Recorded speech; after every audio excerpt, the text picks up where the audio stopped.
I'm so glad that you decided to join our discussion based on Steven Furtick's bestseller, Crash the Chatterbox. If you don't know who I am, I'm Mariah Faith, and I'm the founder of Faith's Journey, and I will be facilitating this discussion that we're about to have. So if you give me a few minutes, I'd like to give you some backstory as to why I chose Crash the Chatterbox and how it's helped me immensely. Then I'm going to tell you how you can join the discussion so you can grow as well.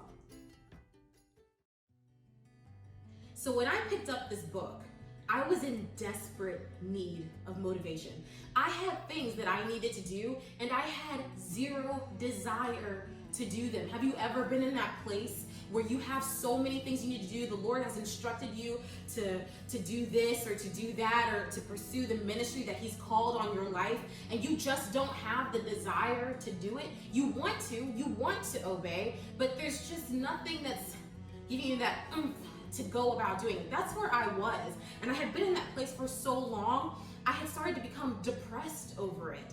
So one day, randomly, I'm walking through this little bookstore that right down the street from where I live, and I'm in of course, the Christian section, and I'm just skimming through books, just not even caring, just looking through books.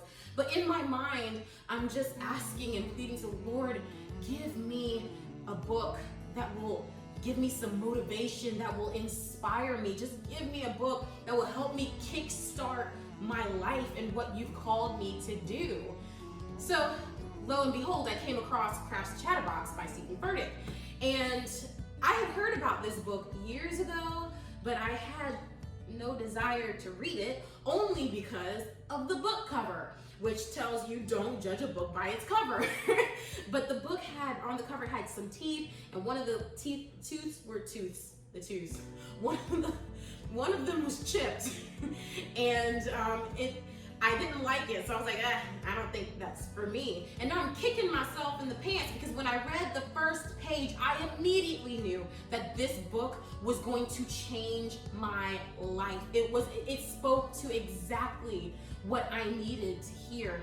And so I can tell you that after reading this book, I have never been more confident in the abilities that God has given me. I've never been more confident in the Lord, to be honest. And not saying that I never deal with insecurity or doubt or worry, all those things that plague us, that hinder us from pursuing the call that God has on our lives full force. I still deal with those things, but the difference is that I know how to pinpoint them, I know how to fight them, and I know how to win. And that's what this book has taught me. So now I don't allow fear to stop me, fear of anything, fear of people's perception of me, or fear of failure. Those are two things that I happen to deal with. I don't let those things stop me from pursuing God-ordained opportunity. And that's my hope for you. That's why I'm doing this. I believe that God has called us to be secure in the identity that He has given us. He formed you in your mother's womb. He knew you. He knew you before you were formed. And so I believe that He wants us to walk and talk and act like the identity that He has given us. We are His children. He loves us.